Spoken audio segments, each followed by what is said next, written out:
Hi, welcome to Promo Insiders, an ASI media podcast that covers the issues that matter most to the promotional products industry. I'm Chris Ruvo for ASI, and today we'll be offering strategic insights into the question every promo distributor wants answered. How can I seriously accelerate my sales in 2022? Here to help with that is David Blaise, president of Blaise, Drake & Company. David is a successful entrepreneur, author, speaker, and business consultant who has been in the promotional products industry since 1988. He's been a sales representative, sales manager, marketing manager, business owner, sales trainer, and coach. And for sure, he has some valuable perspective to share. David, thank you for being with us today. Thank you, Chris. Great to see you. Yeah, great. So let's get right into this first question here. What are three things, your top three things we can call them, that sales reps should be doing right now to start accelerating their sales? Well, I guess it's like building a house. You sort of have to start with the foundation. And so the first thing I would recommend doing is going back, requalifying all of your current and former clients. Because when we do that, what we can start to do is estimate what they're likely to be worth to you in 2022. And a lot of times it's easy to lose sight of this. Everybody hits the first of the year and it's like, okay, let's bring more business in.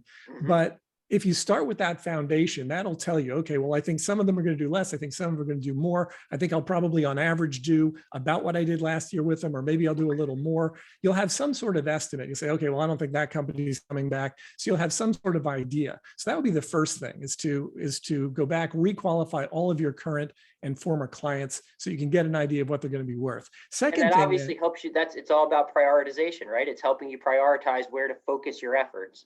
Exactly. And you're focusing your efforts on the people who have generated every dollar you've generated in sales to date. So it's a great place to start. Second thing then would be to determine where you want to be in terms of your gross sales. So if you go through your list and you say, okay, I think my current group of customers is going to be worth $300,000 to me this year, but I want to be at 500,000. You subtract that. You subtract what you want, where you want to be from where you think your clients are going to take you, and then that'll tell you exactly where you need to be as far as new clients. It tells you, okay, I need to generate an extra 200 grand from new clients if I'm going to hit my numbers for this year. And let's slow down for a second and just Sure. unpack it, because I think that's such a great point, because it's starting from you're starting from a place of goals. You know where you want to get to, and Right. then you're very specifically quantifying that goal. And when you have that kind of focus and quantification to go along with it, you actually have a real target to hit for, and it becomes, I think, easier to strategize on how to get there. Yes. And when you're planning the way that we're talking about, by starting with the people who are already in place, like building a brick wall or whatever, you start with the bricks that are already in place, and then you want to layer or add in the new layers as you go. But you want to make sure it's nice and solid first, because if half the bricks from the first layer are gone in 2022, you're going to have to plug those holes first. Great point. Great point. So what's your third big tip? So, well, the third one, it's all tied together, would be to, make sure that you've got a solid customer acquisition system in place so that you can target and qualify and convert those new clients that you're going to need in order to meet and exceed those goals. So it's essentially a 3-step, 3-part process, but that's where it starts. It starts with requalifying your existing customers, going back and saying, okay, how much extra do I need based on what they're going to generate? And then making sure that you've got that solid customer acquisition system in place. Now that system that you just referenced, obviously that's a whole podcast book in itself. But is there just a top line tip or two you could rattle off about things that everyone should be doing as part of that? Or does it vary from rep to rep or company to company? Well, a lot of it's going to be who it is that you're going to be targeting in 2022. So if you're targeting particular industries, or you're targeting particular types of businesses, that sort of thing, you're likely going to want to start there. When I talk about having that solid customer acquisition system in place, what I really mean is that you know exactly what you're going to do. You know what your steps are. So yeah, to ballpark it, the first thing is, who am I going after? What are the types of companies that I'm going to target? What are the specific businesses I'm going to target? Who are the people in those businesses that I need to reach and impact? Because it all starts with that. If I have no idea who I'm going to be selling to, then it's going to be very difficult, if not impossible, to reach them. The other thing is that when I think in terms of qualifying new customers, I've got a very specific procedure for that. I'm a bit of a nut when it comes to systems, processes, procedures. And so I look at, I call what I call the 5 levels of qualification. every single prospect you ever come into contact with in your business is going to fall into one of 5 levels of qualification. Either they are ready to buy now. Oh, Chris, I'm so glad you called. Right. I'm dying to place an order with you. We like those, yeah. Yeah, I'd love to say that's the majority. It is not. The second group are the people who have specific dates in mind. Okay, so they're the ones who say, I'm not ready to buy now, but you know what? I've got something coming up in May, and I'd like to get something going on that. So if you know that they've got something coming up in May, then you put on your calendar, you want to be back in touch with them, well, probably right about now in March, to talk to them about what they want to do in May, so that you can find out what they need and you can get them lined up. So that's the second group. Third group are the ones who are generally receptive. It's like, yeah, okay, I'm not ready to do anything now, not quite sure what I want to do or when I want to do it, but I'm open to the idea. So those are the ones we have to get into our tickler system, follow up intelligently, methodically, thoughtfully, so that when they are either ready to buy or they have specific dates in mind, we're there to be able to help them. Makes sense. And then the fourth group are the ones who are rude, obnoxious, belligerent, unqualified, don't want to have anything to do with us. So that Let's type get of rid person. of them. Disqualified, exactly. That's easy. Get rid of those as quickly as possible. And then the fifth group are the unresponsives. They're the ones who ghost you. You're trying to find out where they stand. You're trying to find out if they're willing to do anything, if they'd like to do anything, and you can't get an answer. And that applies just as much to the first group we talked about, your existing clients, as it does to brand new people. You could be reaching out to your existing clients and find that, they're just not ready to talk about things. And so you don't hear anything. But once you know that, then every single time you go out to get a customer, whether it's from your existing client base or from a new client base, you can categorize them into one of those 5 categories, which will allow you to then accelerate your results because you know exactly where you stand and exactly what you're doing with each group. Yeah, and great stuff, David. And kind of the overarching point that that you've made through all this is you really need to prepare this in advance and kind of break it down into digestible chunks and to be able to move forward and have success. It can't just be a shoot from the hip or a hope can't be your strategy. Yeah, generally you would hope that hope would not be your strategy, but I think a lot of times you hit the new year. Now we're not even new year anymore. We're at the beginning of March now, but you're still in the early part of the year. And it's so easy to be reactive and to just say, okay, well, what am I going to do? And I have to put all these quotes together. I have all this stuff I need to get done. I don't have time. And I can't tell you how many times I have heard from distributors, I just don't have time to do my prospecting. And great analogy is like, if you're a farmer, that's like saying, well, I just don't have time to plant. Right. Yeah. You have to I can't go till the field or turn the dirt, Exactly. Yeah. I don't have time to water this thing. What are you talking about? I'm too busy. I got to sort my catalogs. All right. So great stuff. Let's move on to, I know, an issue that a lot of distributors deal with. David, I know you're active on a lot of the industry social media forums, and you hear complaints relative to this topic all the time. Yeah. And that's, distributors say, it's so difficult to compete with, I'm going to put it in quotes, bottom dollar online sellers. Mm-hmm. How can an honest, hardworking distributor rep compete with those e-commerce sellers? Well, it's a great question. And over the past couple of years in particular, I've been working more closely than ever with our own inner circle group and our Smart EQP members to make sure that our clients are able to continue to thrive in that environment. Mm-hmm. A number of years ago, it's probably a lot of years ago now, I'm not sure, it's a long time ago, Tim Andrews posted a New Year's resolution saying that he wanted to spend more time with fewer people. It might be 10 years ago now, it might even be more than that. Okay. I never forgot that. And I thought that is about the best New Year's resolution I've ever heard. And every year since then, I think of that and I just say, I need to continue to do a better job of that, focusing on the people who we're here to help. Mm-hmm. And so for distributors, what that means is focusing on the results, and focusing on the types of clients who are looking for results as opposed to just the cheapest price. Mm-hmm. And it's 2 different audiences. I mean, we talk about the 5 levels of qualification. If somebody basically says, yeah, I'd be happy to do business with you as long as you're the cheapest, you have to decide then, okay, what level of qualification am I going to put that person in? Am I going to say, okay, well, this is a generally receptive person because they're generally receptive as long as I'm the cheapest? Or are you going to say, you know what, for me, I'm going to disqualify this prospect because this doesn't make sense for me. It doesn't make sense for me to work as much as I need to work to generate the results that they're going to need. And we look at that and we also say, it's a difference between clients who appreciate value, like the value that you bring to the table, versus a do-it-yourselfer mentality. So for example, if I needed to build a deck on the back of my house, I'm going to do one of two things. If I'm a do-it-yourselfer, I'm going to go down to Lowe's or Home Depot. I'm going to pick up lumber and nails and boards and start banging them together, right? Hopefully put together a plan first. Right. But I'm not. I'm definitely not that guy. So I'm going to be the guy who calls the contractor. And most distributors are looking for the type of person who's going to want to call the contractor instead of go banging together the nails. Because the people who are willing to do essentially the majority of the work of the distributor to source product, determine whether or not they think the supplier is good enough, having like no data on that at all, right? Distributors have all these resources to be able to access that data to know that the people that they're dealing with are reputable.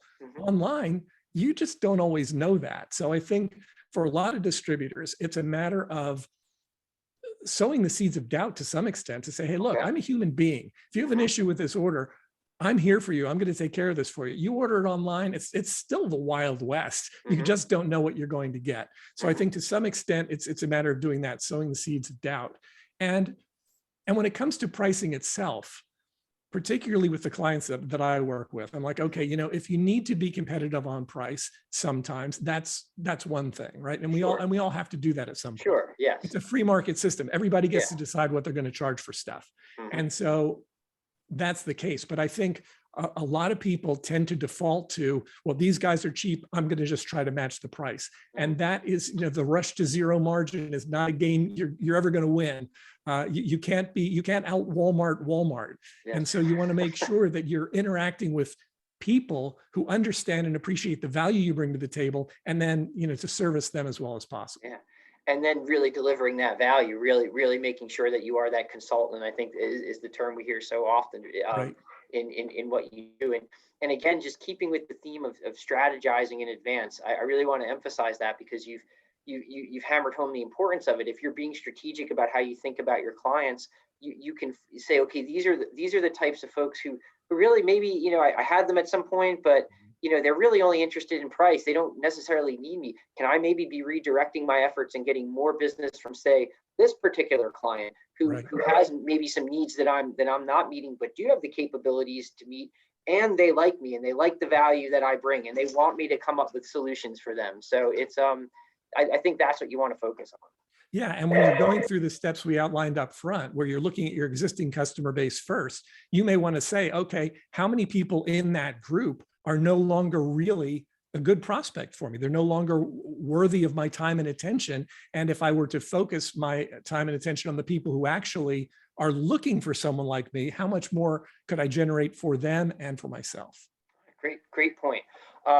So let's move on to something everybody, I think, in sales has a question on, you know, hot end markets. Are there certain end markets, and that's really just a fancy term, I guess, for types of clients that distributors should definitely be targeting in 2022? Well, I think I would start with, you know, where have they been most successful? So if you've been operating in a niche for years, and a lot of those places are starting to come back, I would continue to try to grow in the areas where you have been able to dominate. I mean, you can literally go online and Google fast growing industries. And when you were doing that during COVID, you got completely different results than what you're getting now. These days, if you look at fast growing industries, you know, movie theaters, concerts, events, airlines, cruises, parks, hospitality, all these things that were basically DOA in 2020 are now starting to come back, and they're going to want to promote themselves and get people in while they can and start generating revenue.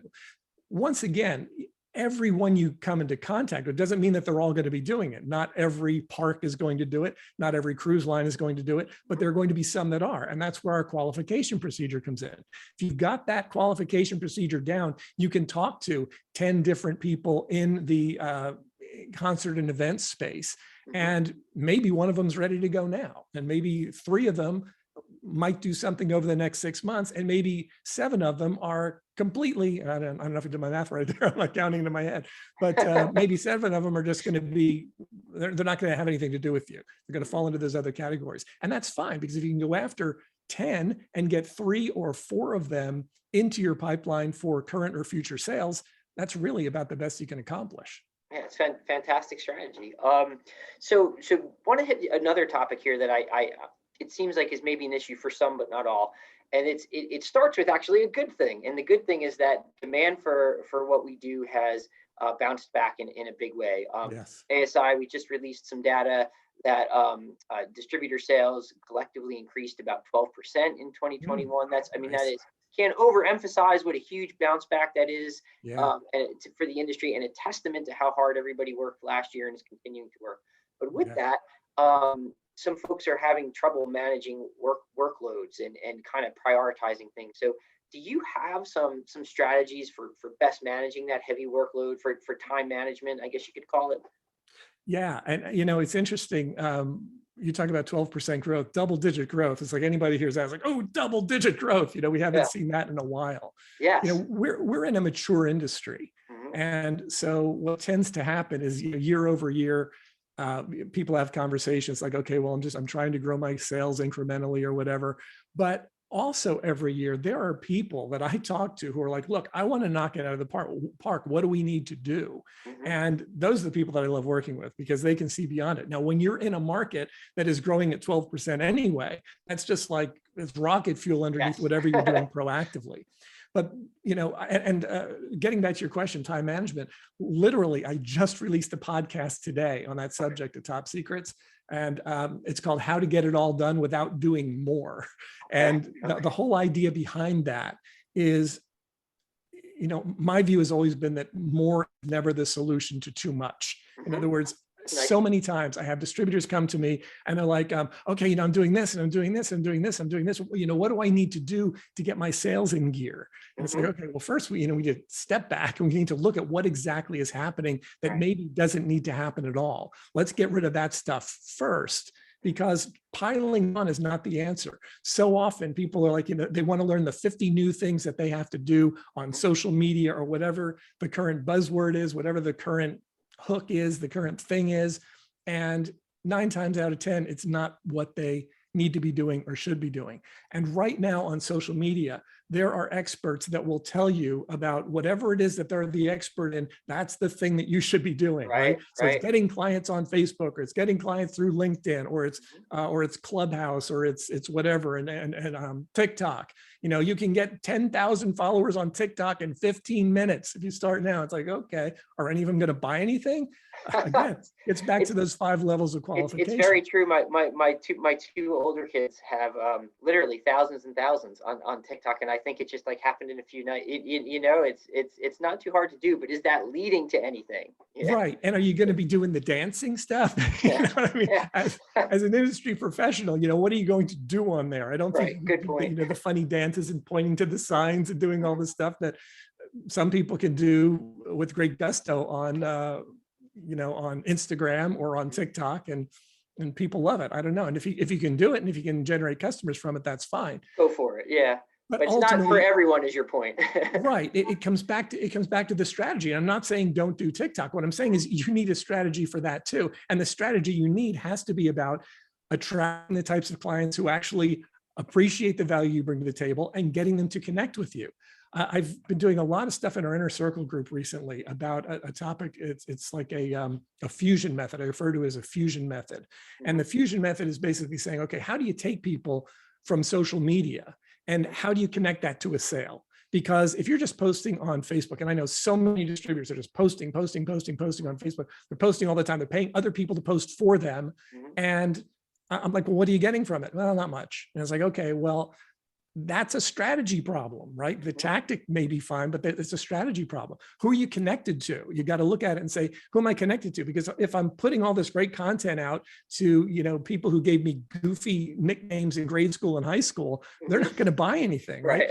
And if I'm connected with a lot of really good potential prospects, but I'm taking pictures of my ham sandwich at lunch and sending it to them, that's not necessarily going to get me any business either. So having that message to market match, making sure that what you're doing is congruent, being connected with enough of the right people is critical, absolutely key. and then saying the right things to those people to get them to not just scroll past you, but to engage, to actually engage with you. One of the things that we've been working on with our clients is essentially there are 4 different levels of content that we train our clients on. And it starts with public content. I do a Facebook post. That's a public piece of content. But what I want to do there is I don't want to keep it public. I want to move to deeper levels of content. I want to move to like a protected area of content, could be in a Facebook group. And then from there, I want to move to private content, which would be like a one-on-one conversation. And then from there, I want to move them into my buyer content, my client content. And so when we recognize that there are these different layers, essentially it's public, protected, private, and then paid, and different levels. And the people who are paying me, they get the best content of all. Like they're the ones who get the best ideas and the best recommendations. But if you don't realize that it's supposed to flow like this, you will never structure your business to make it happen. And that's why so many of the clients that I work with now they're getting it, they're understanding it for the first time. It's like, oh, okay, I see why this doesn't work. Because if the strategy's not there, it's not going to work. Got it. Great stuff. So one other big issue I was hoping to tackle with you today, and thank you so much for being so generous with your time, David. Happy to do it. I love this stuff. You know that, Chris. is inventory shortages. It's been the hot topic. I think you can maybe say, not for good reasons, for the last year or so in the industry.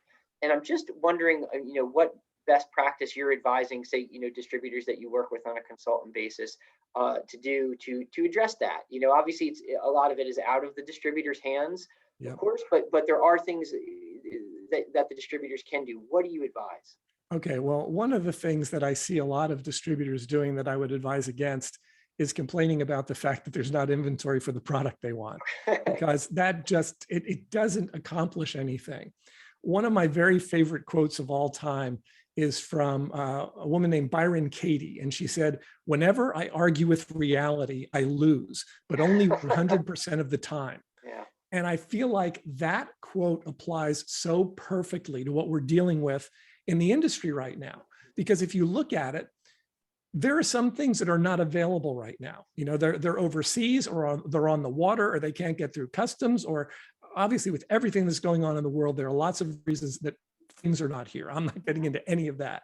But ultimately, the only answer I can give you to this is you need to focus on selling what's available. You need to focus on selling what's real, what's available, what you can get your hands on now. So don't waste time complaining about it. Don't humor customers who want to complain about it. Well, I want this particular pen. It's like, do you realize how many pens there are in this industry? Do you realize how many really great pens there are? Do you realize how many pens are probably better than the one that you're looking at, that might even not cost as much, that might actually be available?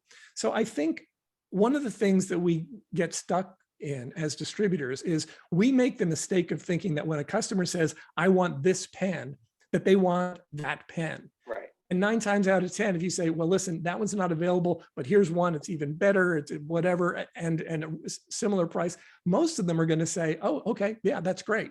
Yeah. And because what they really want is a result, right? What they might not even know it, but what they want that pen to do is to do something for them, likely promote, thank, whatever it might be. And so if you could provide them with that solution that they're desired, of course, the product is important, but it's the vehicle, it's not the end. It is. What they're trying to do. And of course, one of the things they want the pen to do is to write. So right. Yeah. Well, that would be important too. It has certain basic levels of functionality, but yes, ultimately it's about the result. And so if you're substituting a product that is inferior, that's not as good, it's less expensive, and it's not going to write as well, then obviously you're probably not going to get a reorder on that. Sure. But when you're able to engage people like that and recognize that, yeah, they want to get a particular result, and chances are they do not need the exact product they think they need, you can very likely find something very similar, perhaps even better, for a similar amount of money, or maybe you can't. Maybe it's going to cost a little more, and then they have to decide, do they still want to do that right now, or would they rather do something else that could get a similar result? It's dealing with reality, though. Ultimately, that's what it boils down to. It's what is the reality now, and how can I best focus on that rather than complaining? And there's so much on social media, distributors complaining about this, complaining about that. And I'm like, come on, man, focus on your business. Yeah, it's and I get it. We all feel that frustration, but it is ultimately wasted energy that Yeah. probably or really should be put toward, you know, taking those few extra steps in the source. Again, I'm not saying it's easy. I'm not minimizing it. I understand the frustration when you go and you check a website and it says something's in, and then you check back a half hour later and it's not. There is a lot of flexibility and dexterity required to Yep. source well in this market. But having that positive forward looking attitude and just trying to find the solution rather than focusing on the problem, and then explaining why that solution will work to clients, as you've emphasized, David, is the way to go. It's really the only solution to what we're facing. And when you recognize that we are living in a time and working in an industry where that information is available, I can Mhm. see, okay, right now there are 100 pieces sitting there. Do you want them or don't you? If you Mhm. want them, let's grab them now because they might not be there in 10 minutes.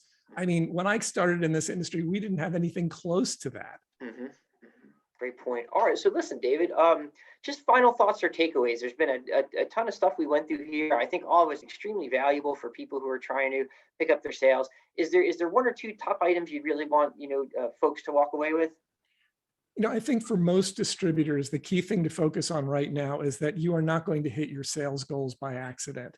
You're Mhm. going to have to make a plan, make some determinations in terms of who you want to approach, how you want to approach them, what you want to say, how you want to say it. That's what I do with distributors all the time.